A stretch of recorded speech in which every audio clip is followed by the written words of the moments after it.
হ্যাঁ বল। বল মানে তুই জানিস না আজকে আমার গার্লফ্রেন্ডের জন্মদিন, তোর না আগে থেকে বাড়ির নিচে দাঁড়িয়ে থাকার কথা ছিল? এই তুই আমার সাথে এভাবে রাগ দেখাচ্ছিস কেন? আমি কি তোর গার্লফ্রেন্ড? শোন 10 মিনিট সময় দে, আমি রেডি হয়ে আসি।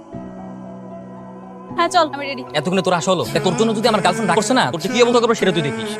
এত ব্যাখ্যা করা লাগবে না, তোর না দেরি হয়ে যাচ্ছে, এখন এতগুলো কথা শোনাচ্ছিস কেন? তাড়াতাড়ি পা চালাই দেখি তো। আরে আরে কি করছিস? আমি চেঞ্জ করি না, আমার লাগবে। শকত তোর জন্য নিচ্ছি নাকি? এরা তো নিচ্ছি আমার গার্লফ্রেন্ডের জন্য। ওকে বললে এটা কেমন লাগবে সেটা দেখছিলাম জাস্ট। তোর গার্লফ্রেন্ডের জন্য নিচ্ছিস, সেটা আবার আমাকে পরিয়ে দেখানো লাগে? শোন, এটা আমার গার্লফ্রেন্ড আর ও খুব স্পেশাল, বুঝলি? আমার ঢং। মামা এই ফুলটা দেন তো। না না, ওই ফুলটা ভালো লাগছে। তুই একটা কাজ কর, ওই যে রজনীগন্ধা ফুল। আরে না, ওই ফুল নিবো মানে এটা কোনো ফুল হলো নাকি? আজকে ওর জন্মদিন, আমি যাচ্ছি ওকে স্পেশাল অনেক সুন্দর সুন্দর ফুল দিতে। আর তুই এইসব কি চয়েস করছিস? ওটা লাঠির মতো ফুল। তা তুই যদি আগে থেকে সব ডিসাইড করে রেখেছিস, তা আমাকে আনলি কেন? তোকে নিয়ে এসেছি বলে কি তুই এইসব উল্টাপাল্টা চয়েস করবি নাকি? আচ্ছা ঠিক আছে, তোর পছন্দের ফুলের সাথে কিছু গোলাপ মিক্স করে দিন, কি বলিস? হ্যাঁ এটা ভালো বলেছিস। প্লিজ তাড়াতাড়ি হাত না একটু। জানিস আমি মিতুকে সকালবেলা বলেছি ওকে একটা চেন গিফট করবো, আর ফুল দিয়ে ওকে সারপ্রাইজ দিব। ও যে কত খুশি হয়েছে, শি ইজ ভেরি হ্যাপি। মানে কি? কিসের মানে? তুই যে ওকে সারপ্রাইজ করবি সেটাও আগে থেকেই জানে? তো জানবে না, ওর জন্য গিফট কিনেছি, ওকে সারপ্রাইজ দেবো, তো ও জানবে না তো কে জানবে? এর জন্যই না তোকে আমি গাধা বলি। এই খবরদার খবরদার আমাকে গাধা বলবি না, আমার এই চলে আসছে। আরে গাধা, যাকে সারপ্রাইজ দিবি সে যদি আগে থেকেই সব জানে, তাহলে সারপ্রাইজের মজাটা কই থাকলো? আসলেই তো এইভাবে তো ভেবে দেখিনি। আমি কি তাহলে ভুল করে ফেলছি? অবশ্যই। তাহলে এখন কি করব? ফোন করে মানা করি, বল আজকে তুই ওর সাথে দেখা করতে পারবি। না না না, কেন যাবো না? আজকের বার্থডে, আমাকে যেতেই হবে। আরে গাধা, তুই ওকে জাস্ট বলবি যে তুই যাবি না, কিন্তু হঠাৎ করে গিয়ে সারপ্রাইজ আর আমি এখন ফোন দিচ্ছি। হ্যালো। হ্যালো মিতু, হ্যাঁ বাবু বলো। আমি না একটা ঝামেলায় পড়ে গেছি, তোমাকে যে কিভাবে বলবো। সমস্যা? কি সমস্যা হয়েছে বলো।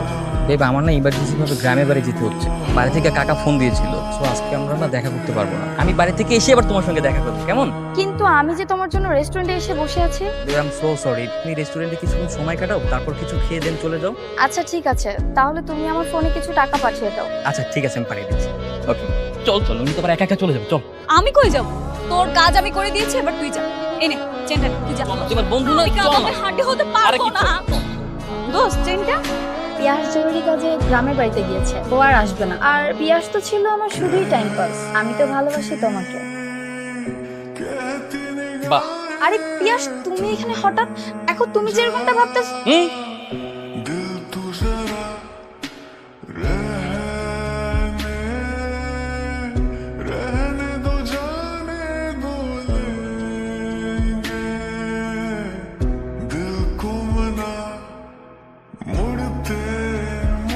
কই তুই? কেন কি হয়েছে সেটা বল। 3 দিন ধরে তুই ভার্সিটিতে আসিস না, ফোনটা অফ করে রেখেছিস, ঘটনা কি বল তো? ফোন বন্ধ থাকলে কল দিলে কিভাবে?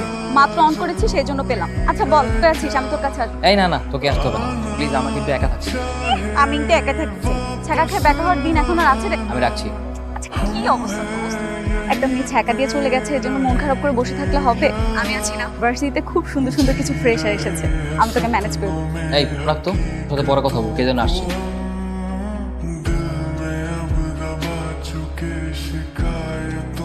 I love you too. ভেবেছিলাম আমার বয়ফ্রেন্ড আমাকে ঠিক এভাবেই প্রপোজ করবে, কিন্তু না, সে আমার সামনে অন্য একটা মেয়েকে ঠিক এভাবেই প্রপোজ করেছিল। আমি তোমাকে বলেছিলাম না লামহা আজকে আসবে না। লামহা তো আমার টাইম পাস ছিল, আমি তো শুধু তোমাকেই ভালোবাসি। I love you. I love you two.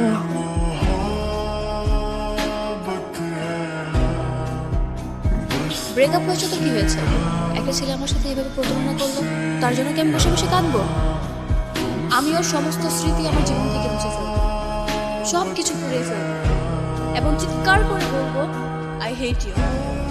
I hate you.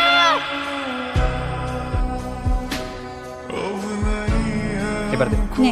মেজ বের কর। আমি ম্যাচ দিয়ে কি করবো? আমি কি সিগারেট খাই? আর তুই ম্যাচ দিয়ে কি করবি? তুই কি সিগারেট খাবি না? আর আমি সিগারেট খাবো না, অন্য কাজ আছে, তাতে বের কর। না দোস্ত, আমি এটা কোনোভাবেই মেনে নিতে পারতেছি না। তুই একটা মেয়ের জন্য এখন সিগারেট খাওয়া শুরু করবি। এত কথা বলছিস কেন? বললাম না তো সিগারেট খাবো না, অন্য কাজ আছে। কি কাজ? সবকিছু আজকে পুড়িয়ে ফেলে। গুড আইডিয়া, একদম ঠিক কাজ করতেছিস। একটু দাঁড়া, আমি ম্যানেজ করে আনছি। ভাইয়া, আপনার কাছে লাইটার হবে? লাইটার দিয়ে কি করবেন? মিতুর সমস্ত স্মৃতি আমি আজকে সব পুড়িয়ে ফেলে দিলাম। আমি আর কখনোই তোমাকে মনে করবো না Mitu. I hate you Mitu, I hate you. তোটা পড়বি না? প্রতিদিন কি এক পৃষ্ঠা করে পড়িস? আরে আমি তোর ডায়েরিতে ছবি পূরণের কাহিনী পড়ে সোজা তোর কাছে চলে আসছি। এরপর আমি কলেজ পেরিয়ে ভার্সিটিতে উঠলাম এবং ভার্সিটিতে ওঠার পর প্রথম দিনই আমি সকালের উপর ক্রাশ খেয়ে গেলাম।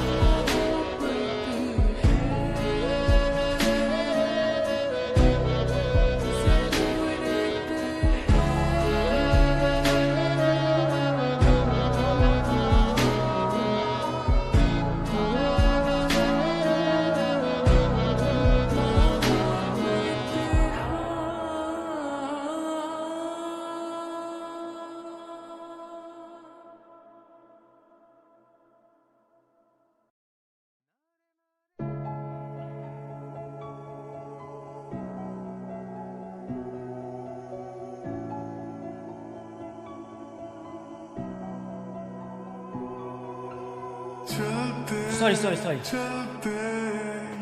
It's okay. এক্সকিউজ মি, জি বলুন। আসলে ভার্সিটির লাইব্রেরিটা কোন দিকে বলতে পারবেন? লাইব্রেরি? আমি তো নতুন, আমি জানি না, আমিও খুঁজতেছি। ও আচ্ছা, আপনিও ফ্রেশার, তাহলে তো আমরা ফ্রেন্ড হতে পারি, কি বলেন? হ্যাঁ ফ্রেন্ড। হ্যাঁ শিওর। আচ্ছা চলুন তাহলে আমরা দুজন লাইব্রেরিটা খুঁজে বের করি। আচ্ছা তোকে একটা কথা জিজ্ঞেস করি, হ্যাঁ বল। তুই কি আমাকে শুধু বন্ধুই মনে করিস? না বন্ধু না, তার থেকে বেশি কিছু। সত্যি? হ্যাঁ সত্যি। কি বল না প্লিজ, বল না। তুই আমার শত্রু আর তুই আমার বন্ধু, বুঝতে পেরেছিস? তাছাড়া তুই আমাকে যেভাবে পড়াশোনায় হেল্প করিস সেটা কয়জনে করে বল? ছাড়, হাত ছাড়, দূরে যা। মানুষের জীবন কত অদ্ভুত, তাই না? কখন কার জীবনে ভালোবাসা চলে আসে কেউই বলতে পারে না। কেন, তোর আবার কি হয়েছে? তুই কি আবার নতুন করে প্রেমে পড়লি? আরে না, লামা প্রেমে পড়ছে। কি ব্যাপার, দুটো ছিঁড়ে কেন? তুমি তো জানো আগামী 17 তারিখ আমার জন্মদিন। আমি তোমার জন্য অপেক্ষা করব। আমি জানি তুমি আসবে, তুমি এসে আমাকে তোমার ভালোবাসা দিয়ে কাছে টেনে নেবে। আমি সারা দিন তোমার জন্য অপেক্ষা করব। যদি তুমি না আসো তাহলে আর কোনোদিনও আমি তোমার সামনে যাব না। আমি আসলে খুবই লজ্জিত। আপনি তো আমাকে চিনবেন না, তবে এতদিনে আমি আপনাকে খুব ভালোভাবে চিনে ফেলেছি। আপনার লেখা পার্সোনাল ডায়েরিটি যখন ভুল করে আমার ঠিকানা চলে আসে, বিশ্বাস করেন আমি সেটা না চাইতেও মনের অজান্তে পড়ে ফেলি। আমি সেটা ইচ্ছে করে পড়িনি। আমি ভেবেছিলাম ডায়েরির ভিতরে হয়তো কোনো নাম্বার বা কোনো অ্যাড্রেস লেখা থাকে। আপনি তো জানেন না, আপনার কাহিনীর সঙ্গে আমার জীবনের অনেক মিল আছে। আপনার মতো আমিও ধোকা খেয়েছি। আপনার যেমন একটা বেস্ট ফ্রেন্ড আছে, তেমনি আমার একটা বেস্ট ফ্রেন্ড আছে, ওর নাম মারিয়া। প্রথম যখন আপনার ডায়েরিটি পড়তাম তখন মনে হতো আমি আপনাকে খুব ভালোবাসি, কিন্তু তারপর যখন আপনার বন্ধুত্ব আর বেস্ট ফ্রেন্ডের সঙ্গে কাটানোর সুন্দর মুহূর্ত সম্পর্কে জানতে পারি, তখন মনে হলো আমি আপনাকে না, আমার বেস্ট ফ্রেন্ড মারিয়াকে ভালোবাসি। এই নিন আপনার ডায়েরি। আমি যাচ্ছি আমার মারিয়ার কাছে।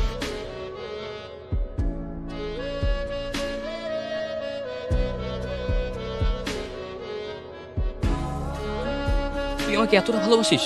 আজকে থেকে না, শুরু থেকেই তোকে অনেক ভালোবাসি আমি। এতটা ভালোবাসিস আগে বলিসনি কেন? হ্যাঁ, কি করে বলবো বল? কখনো কি দেখেছিস মেয়েদেরকে মনের কথা বলতে? তো ভাবি তো তোকে আমার মনের কথাগুলো বলতে পারছিলাম না, তাই ডায়েরির মাধ্যমে প্রকাশ করেছি। কি এখন কিভাবে দাঁড়িয়ে থাকবি নাকি আমাকে প্রপোজও করবি?